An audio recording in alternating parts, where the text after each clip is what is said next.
It's our great pleasure having your company on Rwanda Television News tonight. And as we begin of tonight's edition, let us inform you that on Friday at Village Urugwiro, President Paul Kagame received Professor Romain Murenzi, Professor at Processed Polytechnic Institute, and Professor Remy Curio, a Chief Scientist of Quebec, for discussions on expanding science advice for governments as the International Network for Governmental Science Advice meets in Kigali. The Ministry of Local Government emphasized on the necessity of enhanced cooperation across various sectors to ensure the synchronized implementation of joint performance contracts. This was said on Friday as the Committee on Political Affairs and Governance in the Parliamentary Senate discussed with the Ministry of Local Government. Prince Manzi brings us the details. The Committee on Political Affairs and Governance in the Senate enhances execution based on joint performance contracts in local administration. For us to be at the 80% distribution of water, how does this impact the population? We have to consider this. For instance, if you provide 5,000 cows in Giringa, how are the people's lives changing?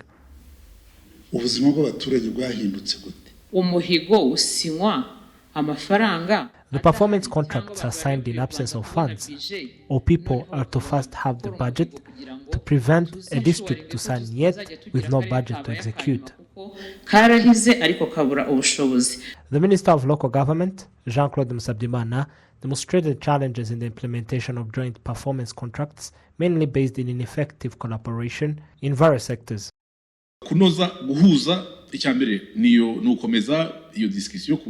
The first is to ensure that the performance contracts are signed with presence of where the funds will come from. But there's still a challenge in coordination of where these funds are to come from, especially in local administration, where they lack coordination with their different partners, and this affects the execution. Since the beginning of the Joint Performance Contracts program at the local administration levels, innovation and using low sum of money was enhanced in achieving a lot. This program was initiated in 2006. Officials in the Organization of the Southern Cooperation have noted that development is not possible in member countries if indigenous knowledge development is also not given emphasis. The observation was made during the conference of the International Network for Governmental Science Advice here in Kigali on Friday. It is well known that countries in the Southern Hemisphere are rich in natural resources, but often overlooked is their wealth in endogenous knowledge, something they have repeatedly failed to fully exploit to their advantage. We have the advantage, especially in the global south, that we have endogenous knowledge on one hand, and we can also catch up scientific knowledge and blend them, use them together to address our problems. Otherwise, we'll be in problem. Why? Because we cannot achieve sustainable development. 9 months to be correct, from May 98 to March 99, 4 generations of this country have met each Saturday to try to see the way forward. And most of our policy directions that have been adopted by then are informed by that. What has also become clear is that developing countries must also be willing to invest the time and resources in the development of such endogenous knowledge. As countries, as researchers, as universities, we must reinforce our academic and scientific research capacities within our countries, whilst also renewing dialogue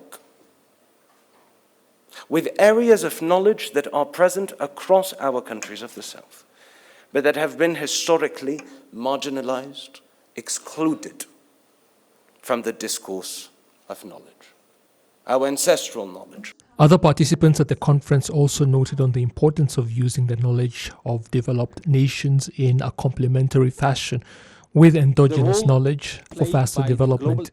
The Organization of Southern Cooperation that brings together countries from Asia, Africa, and South America was created 4 years ago. Members of the private sector have been urged to properly prepare for the Africa CEOs Forum that Rwanda is scheduled to host from the 16th to the 17th of this month of May. As part of preparations for the upcoming forum, the Rwanda Development Board organized a consultative meeting with key players in Rwanda's private sector in order to assess how the needs of the more than 2,000 delegates that will be attending will be catered to, with the objective of further boosting the country's reputation internationally for good hospitality. Right from the time they arrive at the airport, the vehicles and drivers that will transport them to their hotels, the restaurants and recreational venues they will frequent, all of that is part of business. And it is our responsibility as people who will interact with those visitors to give them the best possible service delivery. Rwandan businesses owned by youths will also be facilitated to attend the forum, and during the consultative meeting, it was noted that the capacity of the country's hospitality sector needs to be increased to meet the growing demand.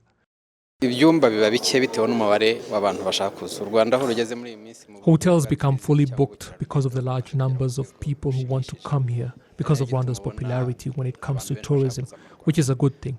But we must plan for the future, which is why more hotels need to be built so that when such large events occur, we are able to properly accommodate the guests. The Africa CEOs Forum is an annual event bringing together major players from the continent's private and public sectors. This will be the second time Rwanda is hosting the event, the first being in 2019, just before the outbreak of the COVID-19 pandemic. As part of its Nanjeni BK campaign, the Bank of Kigali has organized an evening of gratitude dubbed the BK Legacy Dinner. The exclusive event was a tribute to the bank's customers whose loyalty, they say, has flourished alongside the financial institution for over 3 decades. The bank's executives noted that it was also an opportunity to honor the journey and celebrate enduring partnerships of BK that have stood the test of time. So we organized this event to celebrate the journey over 30 years of building the economy of this country with our loyal clients. All the people you see here have been with the Bank of Kigali for more than 30 years. So we are telling them thank you for your loyalty, thank you for traveling the journey with us as we are building a strong economy and as we are looking to the future and saying, you know, we want to leave a legacy. That's why we call this event BK Legacy. 30 years, I think it's a milestone that I think all Rwandans are celebrating because you also celebrated in somehow Kwibuka 30 years after the genocide against the Tutsi in Rwanda. I think BK was the only bank that was able to give people their money back after the genocide against the Tutsi. And ever since, I think we've tried to build an institution that people can trust. And all these people have trusted us for all these 30 years. So we want to tell them thank you. And we want to tell them that you can count on BK for the next 30 years as we build a strong economy, as we build a strong banking industry, but also strong businesses that will support the economy of the country.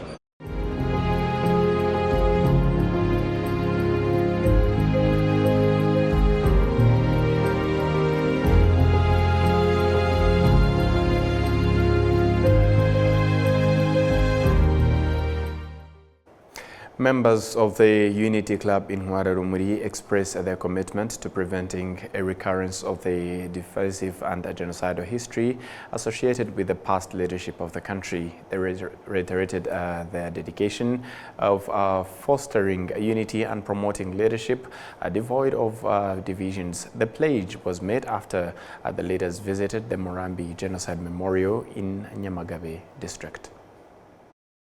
Unity Club in Rwanda members say the visit to the Murambi Genocide Memorial was meant to understand the magnitude of the cruelty that made leaders abandon the Tutsi who had sought refuge there. This leaves them with a task to become leaders that embrace inclusivity and fights discrimination. Ubuyobozi bwiza bukora igishoboka byose ku buryo burengera abaturage. Good leadership takes every possible measure to protect citizens, but that's not what they did. That's what brought us here, to recommit to overcoming evil with good, to fight the leadership that promotes divisions. to promote the kind of leadership that strive for the welfare of citizens, to fight the leadership that exterminates people. cyangwa se buyobya abantu bukabajyana ahantu bugira ngo bubahe urupfu. Irinda amacakubiri kuko niyo byara genocide. Preventing divisions as they lead to genocide, to make sure that leaders of today and the future and the ex-leaders all together as Unity Club in Rwanda to work collectively to building a country characterized by unity and solidarity. The first deputy chairperson of the Unity Club in Rwanda, Marie-Solange Kaisire, noted that it is their responsibility as leaders to strive for good governance, free from divisions and genocidal ideologies. Inshingano yaba gusura inzibutso aho ziri nkururwa Murambi. It is our duty visiting genocide memorials like Murambi and paying respect to the victims buried there, but most importantly, to commemorate as leaders, because the genocide wouldn't have happened if leaders did not prepare and support it. We remind ourselves of our primary duties so as to continue striving for good leadership that promotes the unity and resilience of Rwandans. Dukomeze guharanira imiyoborere myiza yimakaza ubumwe n'ubudaheranwa bw'Abanyarwanda. The Murambi Genocide Memorial is the final resting place of more than 50,000 bodies of the victims of the 1994 genocide against the Tutsi. Radisson Blu staff has honored the people who were killed during the 1994 genocide against the Tutsi and visited the Kigali Genocide Memorial at Gisozi. Cedric Irakoze. The commemoration event began with a moment of silence to remember the victims of the genocide and putting of flowers on their graves. As a remarkable inspiration and offers guidance to continue building towards a bigger, better future. Today, the Radisson Hotel Group, majority being youth, will have an opportunity to learn and know the history through our invited guests. In a conversation with the relationship expert Herbert Hategekimana on the topic of rebuilding the Rwandan community after genocide, he said that even though the genocide against the Tutsi was halted, it still affects people through trauma and other mental disorders.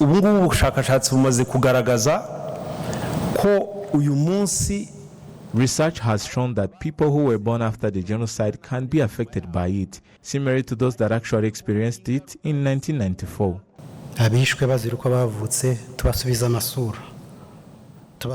We remember their lives, bring them back their honor and their responsibilities. Figures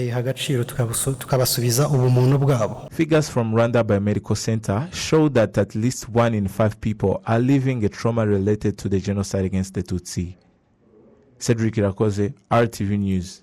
And that's all from us here at RBA's Rwanda Television News. On behalf of the entire news production, as well as the technical team that made it happen, many thanks for being with us. My name is Sam Kalisa.